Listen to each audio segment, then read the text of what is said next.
신구약 성경이 말하는 뿔은 권세, 능력, 영광을 말합니다. 특별히 권세 중에서도 왕의 권세를 의미합니다. 뿔나는 동물 있죠. 소, 산양, 사슴, 또 염소, 술록 등이 그런 종류의 짐승들입니다. 이 뿔의 성분은 케라틴이라고 하는 특수 단백질의 각질 섬유로 되어 있습니다. 우리의 머리카락도 핵심 성분이 케라틴입니다.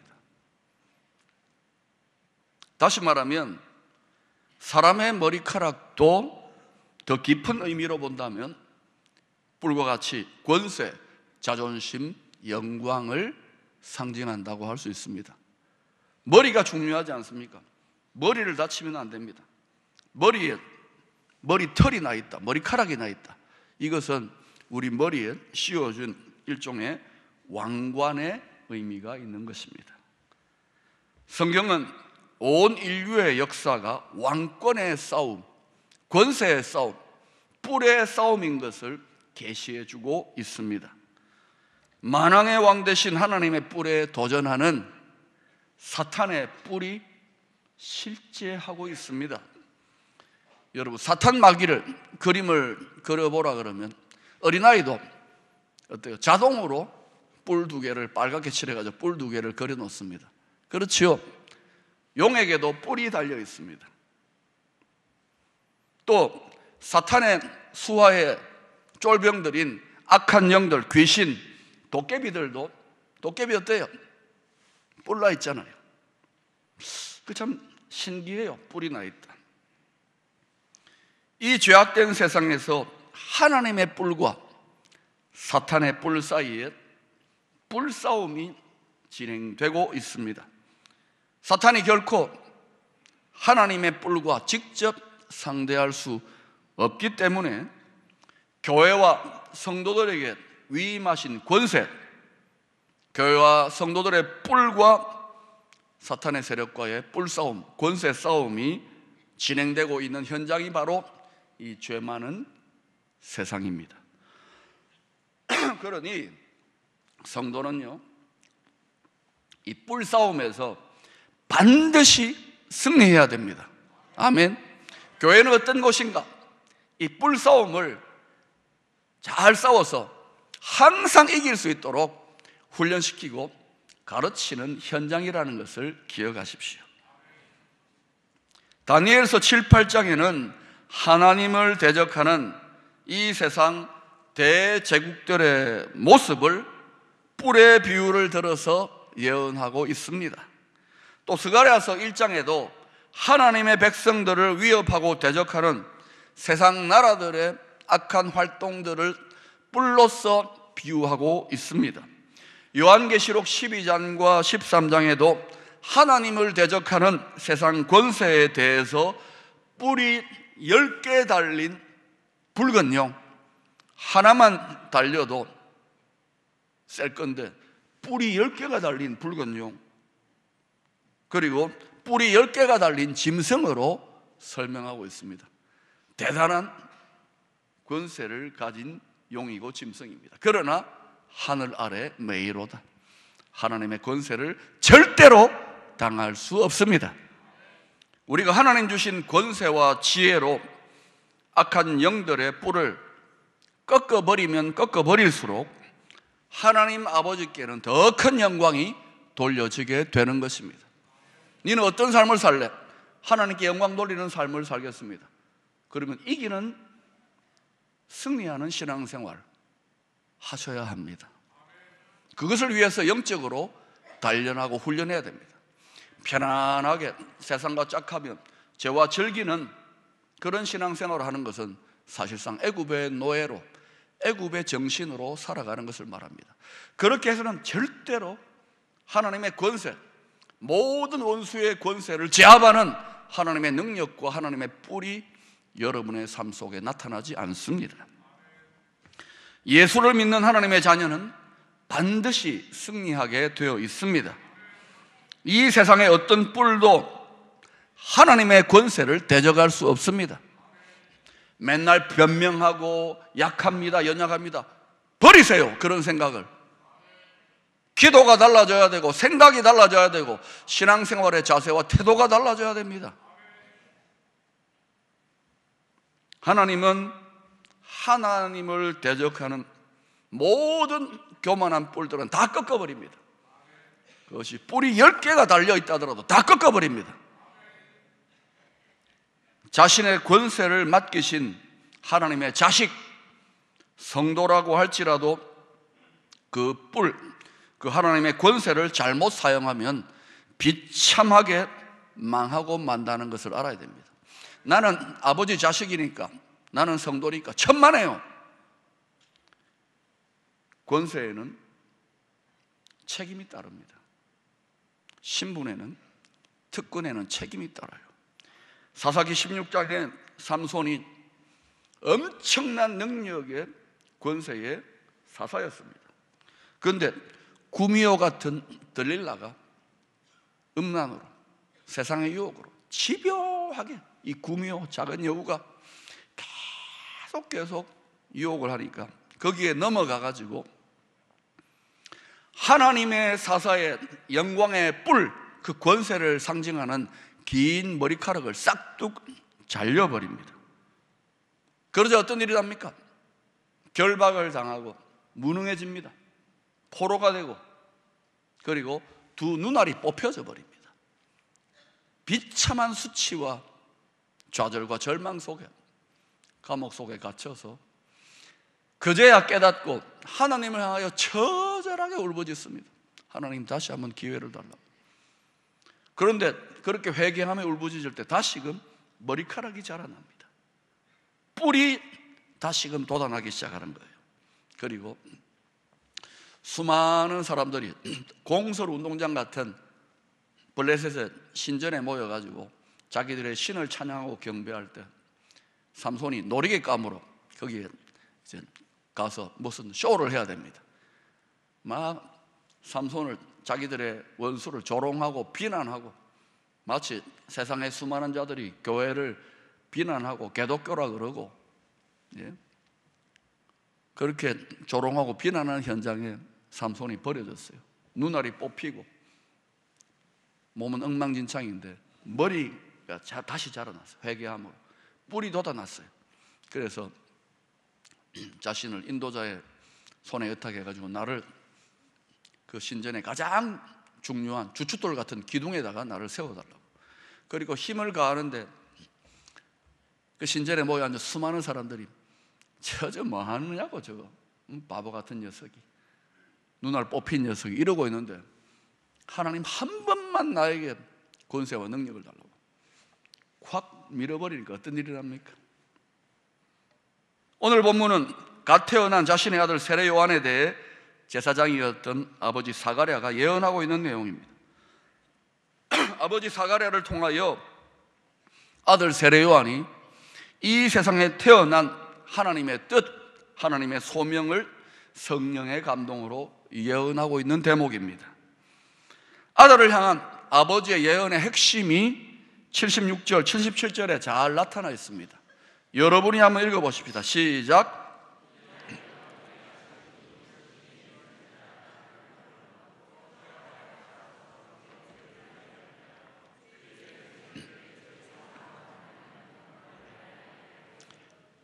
성령의 감동으로 선포된 이 짧은 예언은 아들 세례 요한의 일생에 대한 사실상의 설계도 청사진이라고 할 수 있습니다.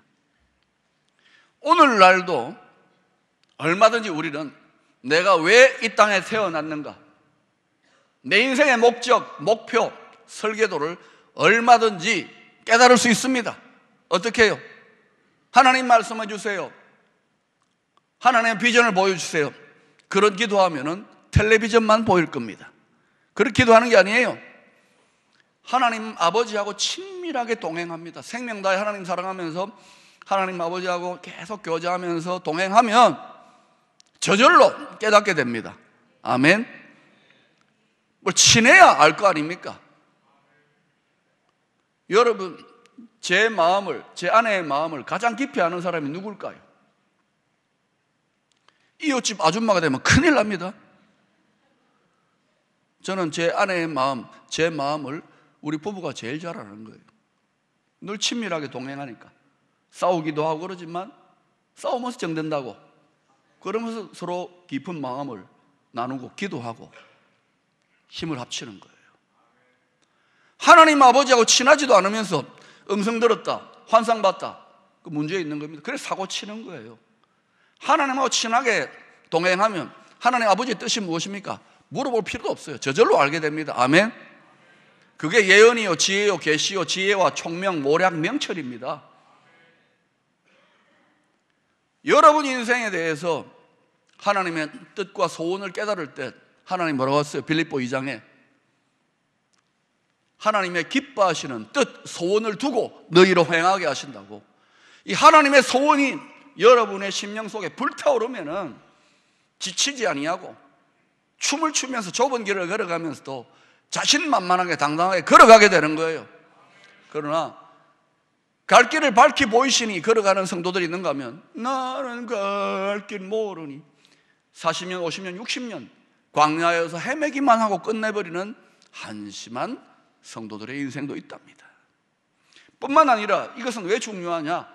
여러분이 하나님 아버지하고 깊이 동행하게 되면 여러분의 자녀들에 대해서 사가랴처럼 이 자녀들의 인생 설교대가 무엇인지, 이 자녀들을 향한 하나님의 온전한 뜻의 청사진이 무엇인지를 여러분이 깨닫게 되고 그것을 어린 아이들에게 가르쳐 주게 되는 거예요. 그러면 어때요? 서울대학 보내고 하버드대학 보내고 막 어릴 때부터 학원 10개씩 보내고 한심합니다. 이 아이가 하나님 아버지의 온전한 뜻, 그 비전, 그 소명을 따라 살아가면 이 아이는 세상에 당할 자가 없는 거예요. 그런데 부모들이 겨우 비나이다. 여러분의 자식이기도 하지만 하나님 아버지의 자식이에요. 하나님 아버지하고 친밀하게 동행하는 것, 거기에 모든 지혜와 계시와 능력과 마음을 알게 되는 거예요. 그 마음을 따라 기도하게 되면 무엇이든지 구하라. 오늘 본문은 세례 요한에 대한 예언이지만 실상은 세례 요한이 섬기게 될 예수 그리스도에 대한 예언입니다.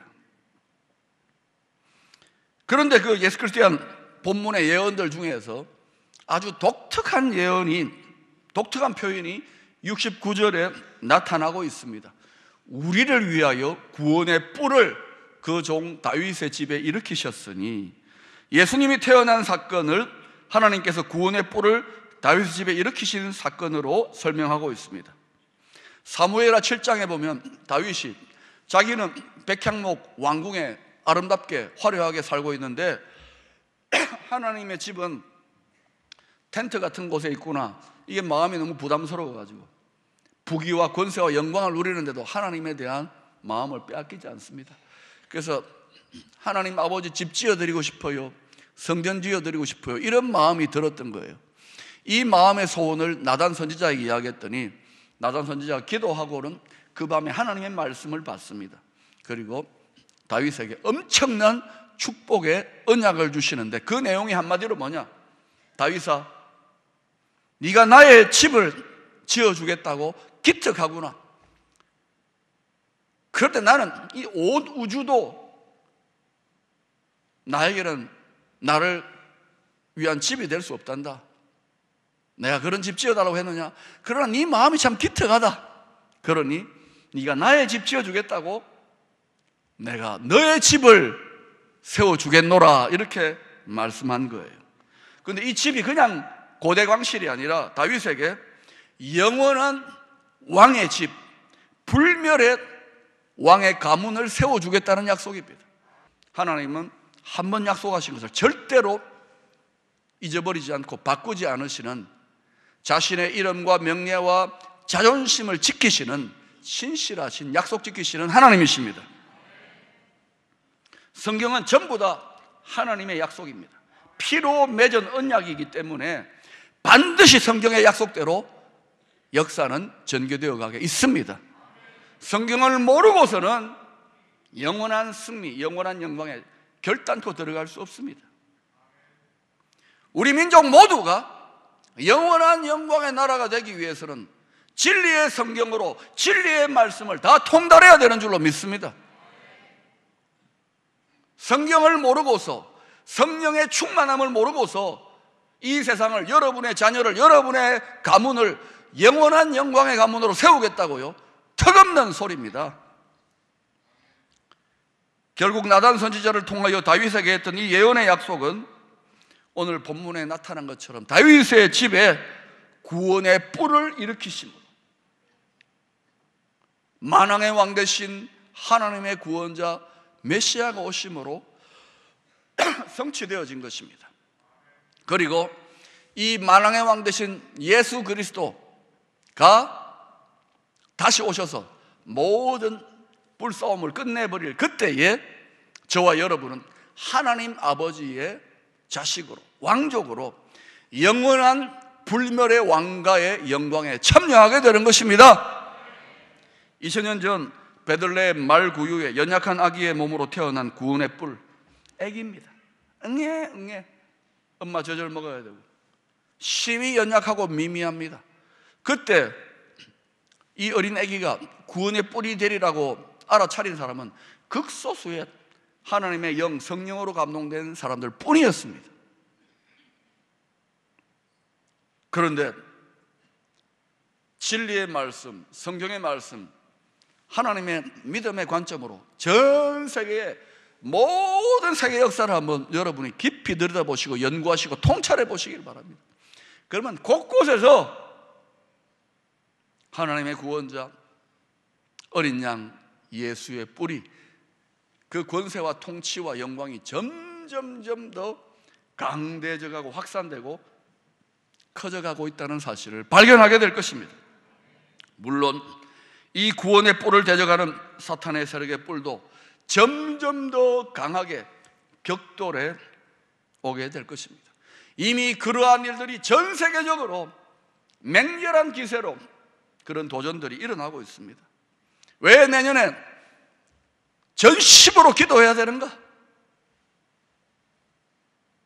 치열하고 맹렬한 뿔들의 싸움이 더욱더 구원의 뿔 되시는 만왕의 왕 예수 그리스도가 다시 올 때가 가까울수록 더 치열하게 일어나게 되어 있습니다. 그리고 역사의 언젠가는, 저는 그런 일이 안 일어났으면 좋겠지만, 전 세계적인 스케일의 거대한 뿔싸움이 일어나게 될 것입니다. 성경이 예언하고 있습니다.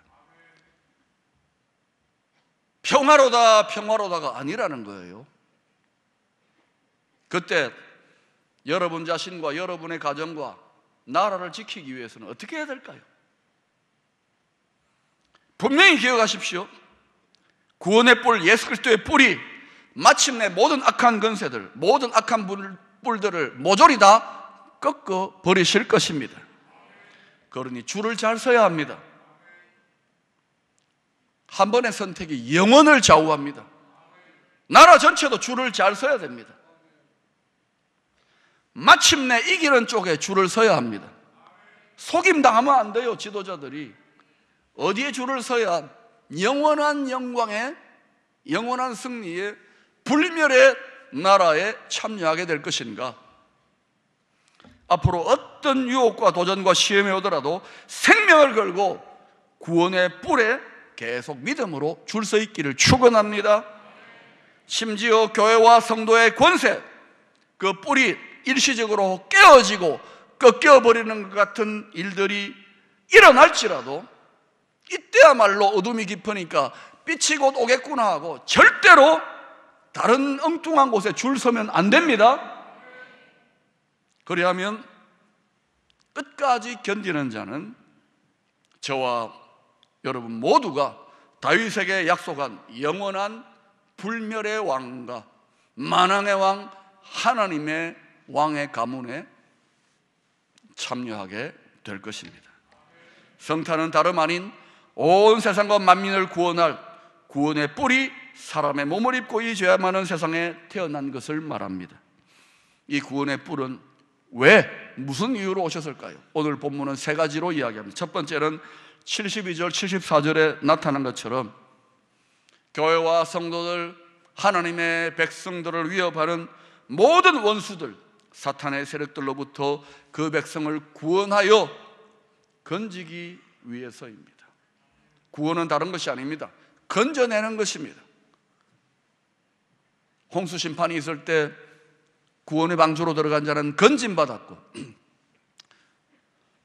애굽에 있는 아기들이 다 죽을 때 모세가 갈대 상자에 건짐받았고, 세상의 바다가 술렁술렁 춤을 출 때 구원 방주 교회로, 예수 그리스도 구원 방주로 나아오는 자는 건짐받게 될 것입니다.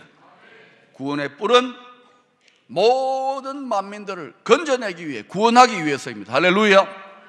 두 번째로 72절 보니까 우리 조상을 긍휼히 여기시며 그 거룩한 언약을 기억하셨으니, 하나님 약속대로 행하시는데 긍휼히 여기시며 불쌍히 여기시며 사랑하기 때문에 하나밖에 없는 하나님, 성자 하나님이신 독생자를 이 죄 많은 세상에 아기의 몸으로 내려보내신 거예요. 엄청난 희생의 대가 지불을 합니다. 뿐만 아니라 십자가에 못 박혀 대속의 어린 양으로 죽도록 내어주신 거예요.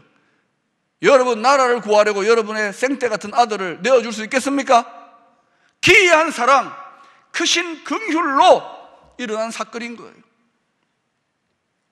여전히 하나님의 사랑은 온 피조세계를 다스리면서 지치지도 않고 끄지도 않은 불같은 사랑으로 하나님은 이 세상 만물을 다 회복하시려고 쉬지 아니하고 지금도 일하고 계신다는 것을 깨달을 수 있기를 바랍니다.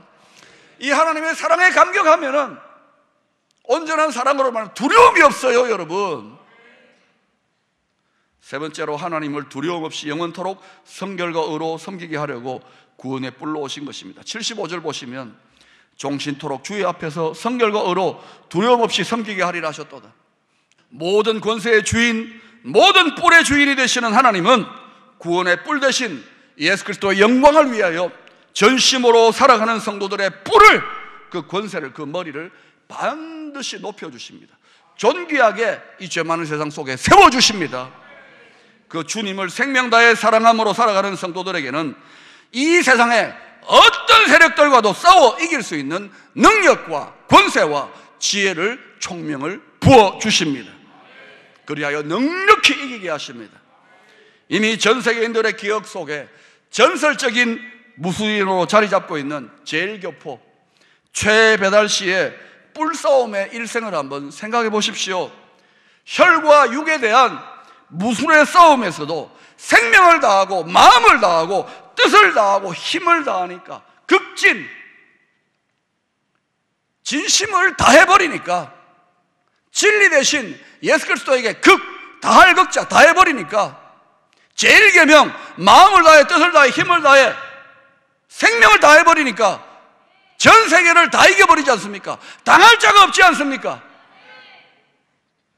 그를 압제했던 일제의 뿔만이 아니라 전 세계의 뿔들을 모조리 꺾어버리는 세계 최강자가 되어버리지 않았습니까? 망한 나라의 젊은 청년이 말입니다.